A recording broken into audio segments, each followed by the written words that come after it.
Broadcasting from the business capital of the world, this is the Podcast Business News Network. And welcome back to the show. We are joined by our friend here once again, Emily Guderian, to talk more about the work she does. Well, to help us. I know, excited to be back here. No less Thanksgiving Eve. Is it really? Yeah, it is. That's right. Yeah. Oh Are my you making goodness. pies? Not Are you making making pies anything. tonight? I just made Pillsbury cookies for the kids today, and they want those later. No, I'm not cooking. I'm not hosting. I'm relaxing. I'm taking a day off. I'm not kidding. You What are a about you? wise woman, and I'm there? doing the baking thing. I have Okay. 14 or Broke up. 15 coming tomorrow. Oh, God Yeah, bless can you you. hear me? That's amazing. Yeah, I have about Okay. 30 bags of clothes donations downstairs on my couch, and I'm going to go through that and bring it to the shelter tomorrow and just relax. So I'm happy. So, again, I'm Good trying for to get you. You're organized. smart It's girl. ridiculous how much stuff is in the house. And so tomorrow I'm going to organize my attic, my Halloween, Christmas. I'm spending time by myself to do it. I'm so excited. I don't care about the Good. holiday. It's one day for me to organize. I feel good. Thanks to you. Emily, tell us what you do exactly. I know you're a You bet. professional organizer. Tell us. I'm a different kind of professional organizer. I like to call myself a weirdo organizer, but I deal with the energy around the clutter. So I'm based in Gilbert, Arizona, but I travel all over the country. I've been East Coast, now West Coast, and a little in between.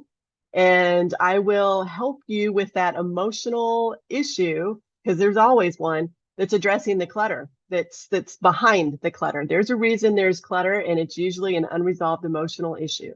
Mm-hmm. A negative emotion. It's not the happy stuff that keeps you in clutter. It's the negative stuff. And it's holding me back in so many ways. I feel it. I know it. That's why I'm here. I'll help you. I'll do whatever I can to help you. You've been just our Yay. conversations. And Emily, where are you based out of? Tell everyone and how we could contact you. I'm in Arizona, Gilbert, Arizona, which is right outside of Phoenix. And you can contact me on the phone. It's 480-221-8874. You can also reach me on social media, Facebook and Instagram at Built to Be Visible. And I have a website with the same name, builttobevisible.com. Beautiful. And for today, what did you have in mind for our discussion? It's our last time. Is it? Yeah, we don't get to meet anymore. I'm Oh, I'm gosh. gonna miss you. You've I'm been gonna like a miss you part of my too. life for the last 5 weeks. Oh my God. Well, we won't say goodbye. We'll say till next time, but not yet, not yet, not yet. So, oh my goodness. Okay. So tell me, what did you want to talk about for today? Wow, this is big. Well, let's talk about the energy side of things, because I think that kind of gets a bad rap. And to be honest, I was part of that bad rap. I did the engineering school thing for a time. So that whole left brain logical problem solving thing, I get that. I come from that. I was schooled in that. And energy work is dismissed by that community. And then there's other communities that kind of dismiss energy work as though, it's not real or whatever.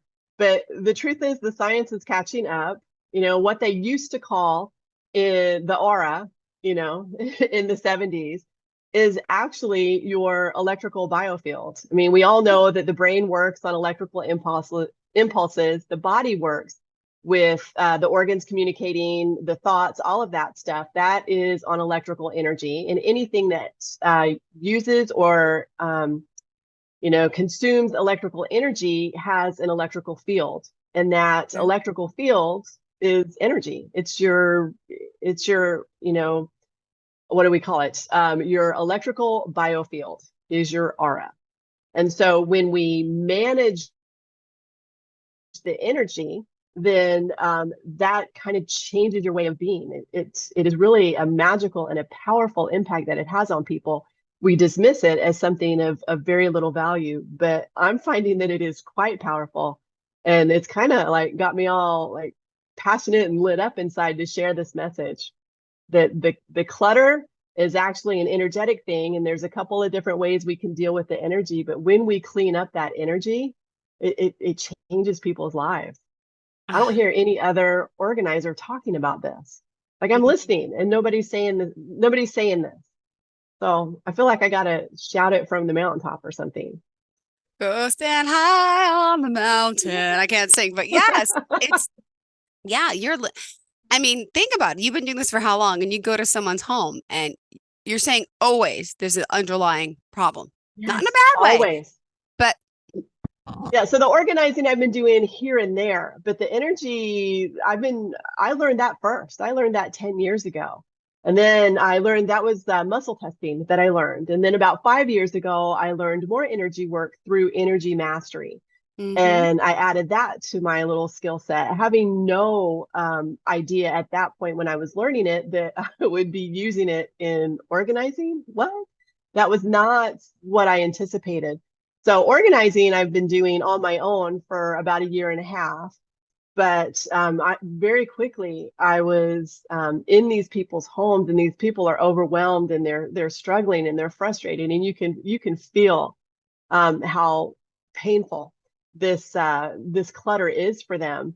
And so I used these tools that I already had. I did it quite by surprise, and what I found was that 6 months later, the system that I put in place was staying in place. Now I have other organizing friends. I click into other organizing communities.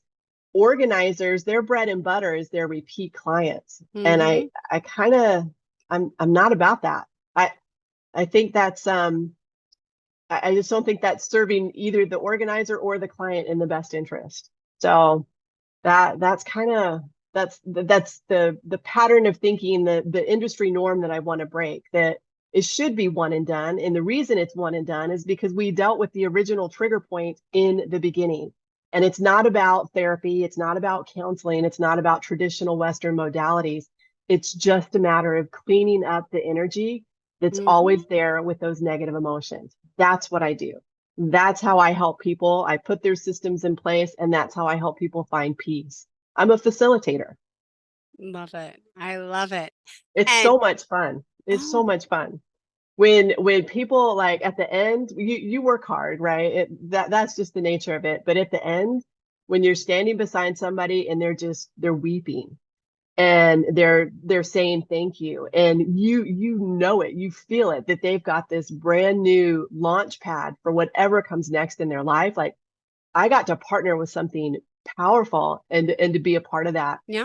That, like, there is no quantifying how that feels to be in that moment with that person. Well, I love that you do this for so many people, and it's mostly in Arizona, right? But virtual, you haven't conquered yet, or you doing virtual? I think I'm going to start jumping Good. into the virtual world. I think it's time. I think you can just, take your phone with you and walk around. We'll do a Zoom meeting, and I think I can get everything I need from the virtual to kind of give you a start. There's going to be a lot that you'll have to do yourself, but I think I'm about ready to jump into that. You've really given me food for thought on that for sure. Good. Normally I travel. And actually, I have more clients out of the state of Arizona than I do in the state. I don't know Oh. why that is. Aw. Oh, and now to help us for today, I mean, being it's your last show, what other aspect of this did you want to share, of your work that you're able to do? Well, I was thinking this morning that I was feeling a little salty. So I think I want to bring up something that a lot of people know, a lot of people that watch TV or whatever, and this may be, a few years ago, but Marie Kondo. I want to talk about Marie Kondo. Do you know who Marie Kondo is? I was just going to say, I'm sorry, I don't. No, so she's this cute little Japanese lady. She has a book. She had a TV show, and honestly, she's got a certification method for organizing. There's like this whole branch in the organizing community around the KonMari method. And she's adorable. She's just this tiny little thing. She's got this cute little voice. She's adorable. And honestly, I think she's got it all wrong. I'm beating up on Marie Kondo today. Okay, okay. But so Marie Kondo's method is based on two premises. The first one being that you keep an item based on whether or not it sparks joy. Have you heard of this? Like, does this spark joy? Oh, yeah, heard that. Yeah. So that's Marie Kondo. So you Got you it. have heard of her. Okay. So that's Yes. Marie Kondo. If this item sparks joy, then you keep it. So that's the first premise. And then the other premise is that you tackle the tidying all at once. It's one and done, and you never have to deal with it again, which, you know, I take issue with that too. So let's go to the first one, the spark joy. How can you trust that what it is that you're feeling or experiencing is really joy? I mean, if there's depression, if there's anxiety, if there's all this other heavy negative stuff, I mean, how can you even trust that what an item sparks for you is indeed joy? Mm-hmm. I kind of think that it's a great theory, but in practice, like that negative stuff is heavy and it will convolute other things that you want to experience, that you would rather experience for sure. So spark joy, I don't know. Maybe you got other stuff going on and you haven't felt joy in years. Who knows? So that's my first, like, yeah, I don't know about that one. The second one, for me, that's a little easier to rip on. Poor Marie Kondo. Is the whole when this big, mean, middle-aged woman in Arizona beating up on this cute little Japanese lady. The one and done. Like, does this even make sense? I mean, we are physical mortal beings living in a physical mortal world. Does anything in the physical mortal realm is it ever one and done? Like, I took a bath today. It was a long bath. I was really thorough. I'm good. I don't need to take one ever again. Or I don't know. I cleaned this bathroom once, so I'm good. I don't need to ever clean it again. I took a vitamin once. It was a big vitamin. I could barely swallow it. And now I never have to take vitamins again. That doesn't make sense. I mean, even like I was thinking about wills and trusts because I just updated mine. So wills and trusts, like even a will and a trust, you're going to attend to that at least a few times in your lifetime. So I can't think of really anything pertaining to your everyday life that's ever one and done. I don't know. So especially when it comes to belongings, especially when you're in these belongings every single day, especially when you share space sometimes with people and they're in your belongings. And I'm talking about those kids. Yeah, I get it. They're in your belongings every single day. Like to spend all of this effort in a one mass tidying event and to think that you'll never have to deal with it again. I think that's beautiful theory, but it's missing I the point. agree. Every time I have that the problem that you're talking about is I can do a area, do a room clean, and guess what? It becomes the same way again just a few weeks later. How? Like I say to myself, and like there's a double sink in my bathroom in my bedroom, but I live alone, so it's my double sink. The second sink always fills up with crap. There's Q-tips, bobby pins, receipts, there's hairbrushes, there's mirrors. I'm like, how does it get like every time? I commit myself. When I clean it, I say, I'm not doing that next time. And then for years, that second sink becomes filled with junk. Yeah, and it happens like that for a lot of people. You are not alone in that. A lot of people are doing that. And there is an emotional trigger. I'm 100% positive there's an emotional trigger. Sometimes it's exactly what you think. And my experience is more often than not, it's not what you think. The emotional trigger is never what you think it is. It's something else. And that's what I've like trained. These skills are duplicatable. What I've learned, anybody can learn. But when in the training, we learn to have a listening for what that is. And sometimes it takes a few minutes. Sometimes it just hits me straight away. But I hear what that emotional trigger is. And then we just release. Huh. Interesting. I'm thinking what mine is. Talking about this. I'm overwhelmed. I'm not depressed, but I'm stressed. I am so overwhelmed in my life. I'm trying to think why I'm like this. My mother was the most amazing cleaner and organizer, but she also didn't work full time. She had 3 kids, but she never worked. I mean, raising kids is harder than that, but I do the full-time job and I do the kids and I don't have a husband to support me. So I feel like had a break. She was able to make everything perfect and organized all the time. I can't grasp that. And that's what I want, but I can't. What's wrong with me? Is it really Nothing's time? wrong with you. Well, No, no. nothing's wrong with you. I mean, Why can't emotions I are get part it of your done? I humanity. really feel like it's a time thing, but then you might say that's an excuse. It's not. So what is it? Do you want me to tell you what I'm Yeah, hearing? what do you think just by knowing me? Resentment. It is anger and resentment that is it. I believe that's at the root of what your overwhelm. Anger and resentment at a lot of things, not just the clutter, but just Okay. there. Oh, I lost my mom 6 years ago, right? To cancer. And I honestly thought I'm that so being a sorry. single mom, she'd be with me because she hated her and my dad never got along. He's still alive. My sister lives with him, but I thought I'd have her. So I always feel like I'm going to have a career. I'm going to have everything. I'm going to have a full-time live-in nanny. My mom's going to be with me. She was so excited. And then 6 months after I had my son, she got diagnosed with cancer. And Oh, so, Jill. like, I was hoping to have a structural system, maybe not that husband, partner, but my mother to live with me and to help me. And I don't. So, is that what I resent? Her, like, not being here? Sure. Like she left. And that's why I'm saying some of these things don't make sense. So you want to walk through a forgiveness? Let's do it. You're Please. in pain. Let's not let you stay there. That must Okay. be it. Yeah. So I forgive my mom I forgive you, my mom. I forgive you for leaving me. for leaving me. Like, what the heck, mom? Like, what the heck, mom? Why would you do that? Why would you do that Right when I needed you the most. right when I need you the most? I forgive you for leaving. I forgive you for leaving. I forgive you for dying. I forgive you for dying. I forgive you for abandoning me I forgive you for abandoning me and leaving me to deal with all of this all by myself. and leaving for me to deal with this all by myself. Where is my support network? Where is my support network? I forgive you, mom, for being my support network I forgive you, mom, for being my support network and then bailing on me. and then bailing on me.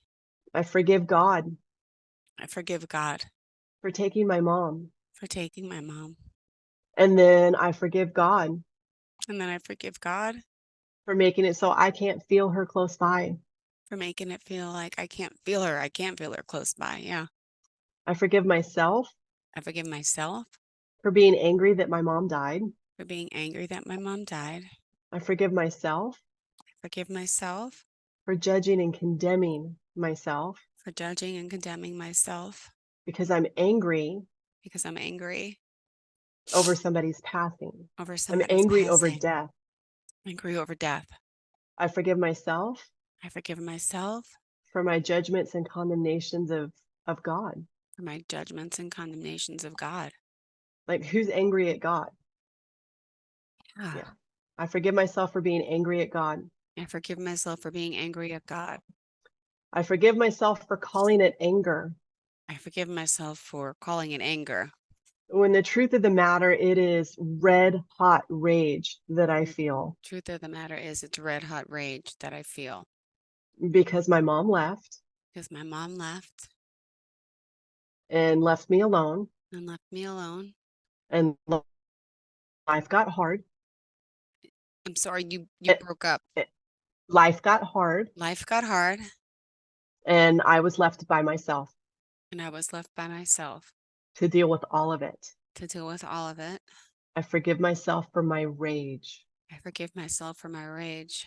I forgive myself for my anger and my resentment. Forgive myself for my anger and my resentment. I forgive myself I forgive myself for making myself wrong for making myself wrong because I felt anger and because I resentment felt and anger rage. and resentment and rage. I forgive myself I forgive myself for holding myself to my mom's example. for holding myself to my mom's example. And I forgive myself for making myself wrong And I forgive myself for making myself wrong when I don't adhere to her exact way of doing and being. when I don't adhere to her exact way of doing and being. Anything else that's popping into mind? I gotta blow my nose. Hold on. Poor girl. Right. Poor girl. Like, I mean, I'm not mad that she, people get cancer, people die, and it's hard, right? But I am upset Oh, that I thought I'd be with her. I thought I'd have that support. And it was like the big joke. I'm gonna live with you. I'm gonna take care of you. I'm gonna be like, because I thought I really would have someone, but I don't. Now I so have how to about this? do it. This one's a big one. I forgive myself I forgive myself for my expectations for my expectations about how life would be, about how life would be, about how my relationship with my mom would be. about how my relationship with my mom would be. I forgive myself for having those expectations. I forgive myself for having those expectations. I forgive myself for my anger when those expectations were dashed. I forgive myself for, I forgot, My anger my anger when those expectations were dashed. when those expectations were dashed. And I forgive cancer And I forgive cancer for being awful for being awful and causing human suffering to an incalculable scale. and causing suffering to so many humans on an incalculable scale. I forgive cancer. I forgive cancer. Forgive my mom. I forgive my mom. I release myself I release myself in all of my judgments and condemnations of myself and all of my judgments and condemnations of myself in the wake of my mother's passing. in the wake of my mother's passing. I take all of it, every last bit of it, I take all of it, every last bit of it, the stuff that we've said here today, the stuff that we said here today, the stuff that's in my mind. the stuff that's in my mind. I take all of it and I turn it over to the care of God. I take all of it and I turn it over to the care of God. I surrender it. I surrender it. I can't do it myself. I can't do it myself. I hand all of it over. I hand all of it over. I surrender and submit I surrender and submit to my true divine self. to my true divine self. Thank you, thank you, thank you. Breathe, breathe, breathe. I can Okay. feel that. That's a little better. Actually, that's a lot better. Like, I feel that. Me too. Are you, and you're feeling that too? Yeah. Yeah. Yeah. And really feeling good that I committed to doing nothing tomorrow to help myself organize for Yeah. once and to get all these clothes to the shelter on Thanksgiving and at least get that out of my house. It makes me feel a little more mentally clear the past few weeks of all that. So I'm getting out tomorrow. So Start. make sure that you savor the timing of this because it's kind of beautiful. On a day set aside for gratitude, you are blessing other people with your donation. That's just how it happened, but it's kind of amazing and kind of beautiful. Yeah. So give yourself grace and mercy for that because that's powerful. Yeah, I reached out to the shelter. We went there a few months ago with my kids in March, and I got the kids a tour of the shelter to show them what it was like. And we brought all their clothes to teach them because, some of their kids from school could be in the shelter. They bust them in from everywhere. You don't know. And you Yeah, never you think where don't you know. live, there's kids from shelters. And then my sister's an aide at one of the schools. She says, "Oh yeah, you don't know." So we went on a day when the kids were in school, so the kids got to see it and learn what their food pantry is and learn what the gaming room is and what, they were going to put their donations here. They have the craft nights. They got to see it. There's secure gates and locked and secure. It's, a little nerve wracking, but it was good for them to see. And then I reached out to the woman the other day saying, "Look, I told you I had all these bins in my attic." I said, from when the kids were, 0 to 3T. I said, "Now I'm going to do this." And then I told you, but you got me inspired with this Halloween stuff, which is still not away because I'm making room out to put that stuff now in the attic. So anyway, thank you for the inspiration. And I reached out to her and she happens Sure. to, and I said, "Hey, the only day I'm really off is tomorrow. I know it's a holiday, probably not there, but not a good day." She said, "No, I'll be here." I was like, "You can come drop it." I'm like, "Okay, perfect." So it worked out. Perfect.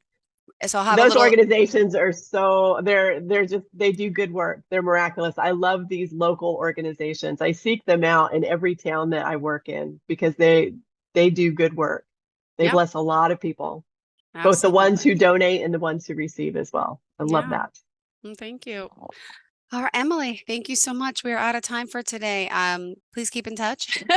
Yes, for sure. If it's our Thank last, you. oh, you said, but not, I got to tell you, your listeners know this about you, but you have been so warm and so authentic. I have thoroughly enjoyed my time with you.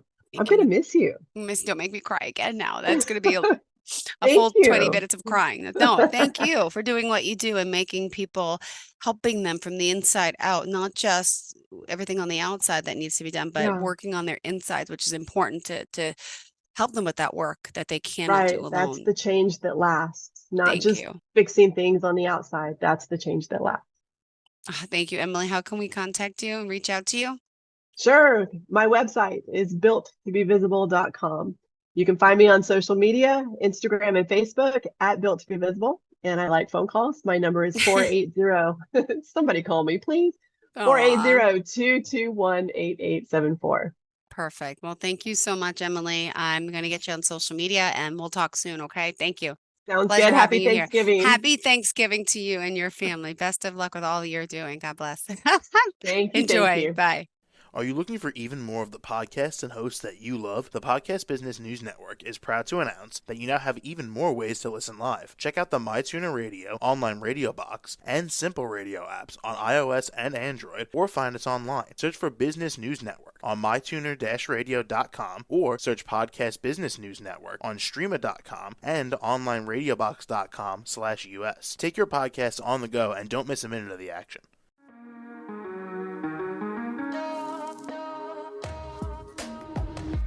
Broadcasting from the business capital of the world, this is the Podcast Business News Network. For nearly 2,000 severely injured veterans, everyday life has become filled with barriers. Day-to-day simple tasks can become pretty daunting. I have to carry my chair up 2 flights of steps or have somebody do it for me. What scares me the most is just the falling. When I'm struggling with my house, I think, to have that one great barrier just knocked down, it's crucial. Home for Our Troops is a wonderful nonprofit that builds a mortgage-free, fully adaptive, handicap-accessible house. And there's no catch. It'll be our very first home that we've ever owned. This is a game changer. This is where your life begins again. We need you to join us in completing this important mission. Please visit hfotusa.org and help build homes and rebuild lives. Because of you, everything's going to be okay.